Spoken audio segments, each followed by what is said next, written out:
ക്രിസ്ത്യാനിയെ ജനിച്ചുവെങ്കിലും ക്രിസ്തുവിനെ കുറിച്ച് വലിയ അറിവില്ലാത്തവൻ. എന്നാലും യേശുവിനെ കുറിച്ച് അറിയുവാൻ ഒരാഗ്രഹം ഉണ്ടായിരുന്നു. അതുകൊണ്ടാണല്ലോ ഇത് ചോദിച്ചത്. Jesus Christ is a form of God. Is that correct? He is the real God. 10 വർഷത്തോളം മൗനമായിരുന്ന് ശക്തി ധരിച്ച് അരമുറുകി മടങ്ങി വന്ന രാഹുൽജി ലോകസഭയിൽ ഒരു തീപ്പൊരി പ്രസംഗം നടത്തി. എന്നാൽ എന്നെ ആകർഷിച്ചത് അദ്ദേഹത്തിന്റെ വാക്കുകളോ വാക്ചാതുര്യമോ ഒന്നുമല്ല, ഉയർത്തപ്പെട്ട 4 കരങ്ങളാണ്. ആ 4 കരങ്ങൾ 4 ദൈവങ്ങളുടെ കരമായിരുന്നു. ആ കൂട്ടത്തിൽ കർത്താവായ യേശു ക്രിസ്തുവിന്റെ കരവും ഉണ്ടായിരുന്നു. जीसस क्राइस्ट की इमेज देखिए, उसमें भी आपको अभय मुद्रा दिखाई देगा. जीसस क्राइस्ट की इमेज में भी अभय मुद्रा. डरो मत, डराओ मत.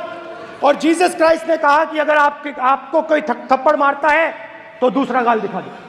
ആ പിക്ചറിൽ കാണുന്നതല്ല യഥാർത്ഥ യേശു ക്രിസ്തു. എന്നാലും യേശുവിന്റെ നാമത്തിൽ ലോകസഭയിൽ ഉയർത്തുവാൻ കാട്ടിയ ആ മനസ്സിനെ ഞങ്ങൾ അഭിനന്ദിക്കുന്നു.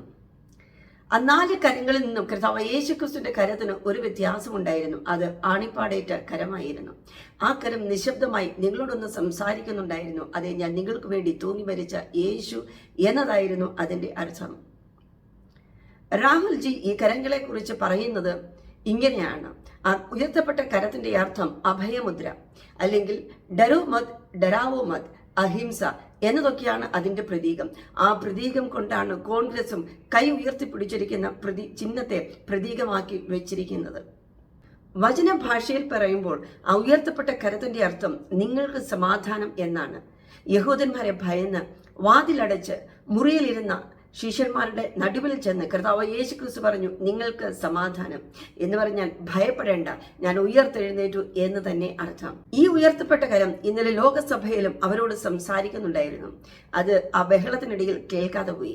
അതിനെ ഇന്ന് ഞാൻ ഉച്ചത്തിൽ വിളിച്ചു പറയുവാൻ ആഗ്രഹിക്കുന്നു. ശ്രദ്ധയോടെ കേട്ടാലും. നിങ്ങൾ വിശ്വസിച്ചാലും ശരി ഇല്ലെങ്കിലും ശരി, യേശു കർത്താവ് തന്റെ സഭയെ ചേർപ്പാൻ അവൻ വേഗം വരുന്നുണ്ട്. പക്ഷേ പണ്ട് വന്നതുപോലെയല്ല ഇനി യേശു വരുവാൻ വേണ്ടി പോകുന്നത്. അന്നവൻ ശിശുവായി വന്നു, എന്നാൽ ഇനി അവൻ രാജാവായി വരും. അന്നവൻ കുഞ്ഞാടായി വന്നു, ഇനി അവൻ യഹൂദ ഗോത്രത്തിലെ സിംഹമായി വരും.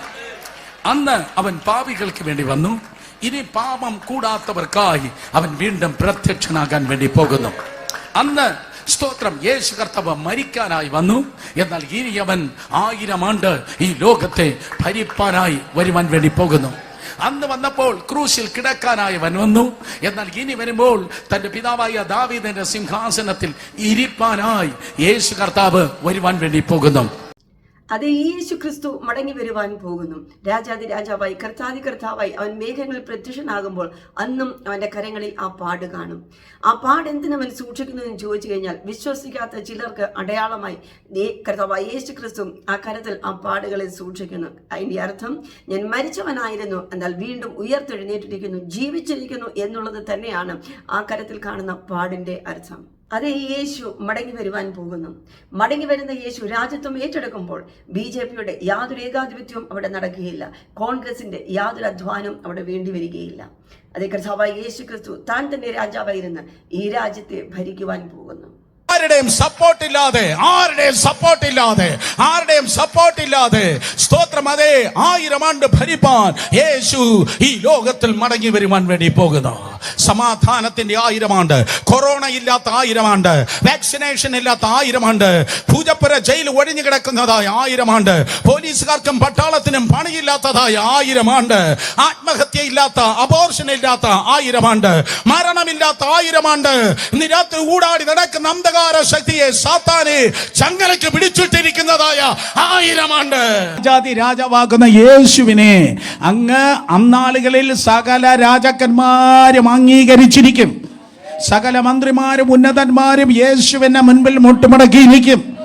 സകല നാമത്തിനും മേലായ നാമം ഇന്നേ ഞാൻ വിളിച്ചു പറയട്ടെ, യേശുവിന്റെ നാമമായിരിക്കും. സകല രാജ്യങ്ങളും 1000 ആണ്ട് യേശു കർത്താവിനെ അംഗീകരിച്ചിരിക്കും. അതെ, ഇത് വിശ്വാസയോഗ്യവും അനുസരിക്കേണ്ടതുമായ ഒരു സന്ദേശമാകുന്നു. യേശുവിനെ എതിരേൽപ്പാൻ ഒരുങ്ങിക്കൊള്ളുക. നാടുവാഴികേളം തന്റെ സിദ്ധേരുമായി ദാവീദിൻ സിംഹാസനത്തിൽ വാഴും കാലം. ശ്രീയേശുനാമം അതിശയനാമം, ഏഴേനിക്കിമ്പനാമം. ശ്രീയേശുനാമം അതിശയനാമം, ഏഴേനിക്കിമ്പനാമം.